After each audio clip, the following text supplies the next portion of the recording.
I am continuing my reading. What I'm doing in this series is to read through the entire standard works of the Church of Jesus Christ of Latter-day Saints. This consists of the Bible, the Book of Mormon, the Doctrine and Covenants, and the Pearl of Great Price. I am reading in a chronological order of events, not according to publication or volume, so I will be skipping around a bit as I move along. So in the last video, we read the beginning of chapter 7. This is Ammon's expedition to find the people of Lehi-Nephi. And we now have a convergence of these two histories, the people of Zarahemla and the people of Lehi-Nephi. Their histories are now converging. Limhi, at first, when he first finds Ammon, has him arrested, but when he learns who he is overjoyed. And he's going to make a proclamation to the people so that they can rejoice with him. So we pick this up. This is chapter 7. We're going to finish the chapter out starting in verse 16. And now King Limhi commanded his guards that they should no more bind Ammon nor his brethren, but caused that they should go to the hill which was north of Shilom, and bring their brethren into the city, that thereby they might eat and drink and rest themselves from the labors of their journey. For they had suffered many things. They had suffered hunger, thirst, and fatigue. And now it came to pass on the morrow that King Limhi sent a proclamation among all his people, that thereby they might gather themselves together to the temple, to hear the words which he should speak unto them. And it came to pass that when they had gathered themselves together, that he spake unto them in this wise, saying, O ye my people, lift up your heads and be comforted, for behold, the time is at hand, or is not far distant, when we shall no longer be in subjection to our enemies, notwithstanding our many strugglings which have been in vain. Yet I trust there remaineth an effectual struggle to be made.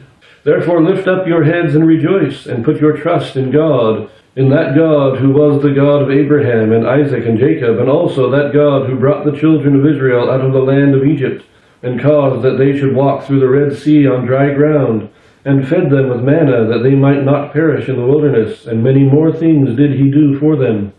And again, that same God has brought our fathers out of the land of Jerusalem, and has kept and preserved his people even until now. And behold, it is because of our iniquities and abominations that he has brought us into bondage. And ye all are witnesses this day that Lehi-Nephi, who was made king over this people, he being overzealous to inherit the land of his fathers, therefore being deceived by the cunning and craftiness of King Lamon, who having entered into a treaty with King Lehi-Nephi, and having yielded up into his hand the possessions of a part of the land, or even the city of Lehi-Nephi, and the city of Shilom, and the land round about. And all this he did for the sole purpose of bringing this people into subjection, or into bondage. And behold, we at this time do pay tribute to the king of the Lamanites, to the amount of 1/2 of our corn and our barley, and even all our grain of every kind, and 1/2 of the increase of our flocks and our herds, and even 1/2 of all we have or possess, the king of the Lamanites doth exact of us for our lives. And now is not this grievous to be borne? And is not this our affliction great? Now behold, how great reason we have to mourn. Yea, I say unto you, great are the reasons which we have to mourn, for behold, how many of our brethren have been slain, and their blood has been spilt in vain, and all because of iniquity. For if this people had not fallen into transgression, the Lord would not have suffered that this great evil should come upon them. But behold, they would not hearken unto his words. But there arose contentions among them, even so much that they did shed blood among themselves. And a prophet of the Lord have they slain, yea, a chosen man of God, who told them of their wickedness and abominations, and prophesied of many things which are to come, yea, even the coming of Christ.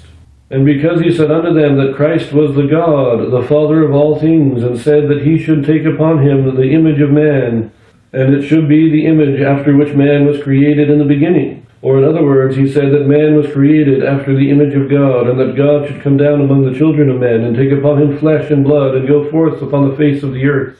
And now because he said this, they did put him to death, and many more things did they do, which brought down the wrath of God upon them. Therefore who wondereth that they are in bondage, and that they are smitten with sore afflictions? For behold, the Lord has said, I will not succor my people in the day of their transgression, but I will hedge up their ways, that they prosper not, and their doings shall be as a stumbling block before them.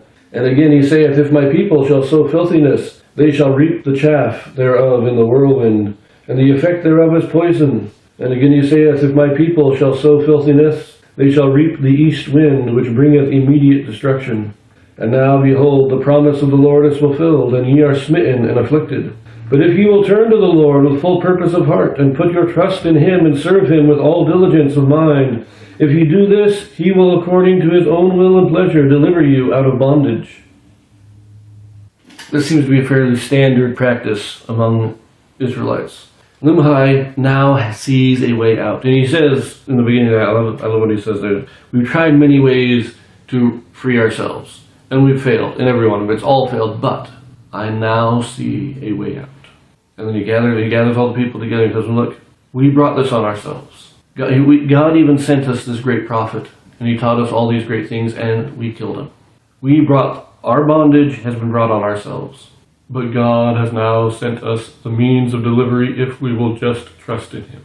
I like that. Now I'm going to leave this here, and I will see you in chapter 8.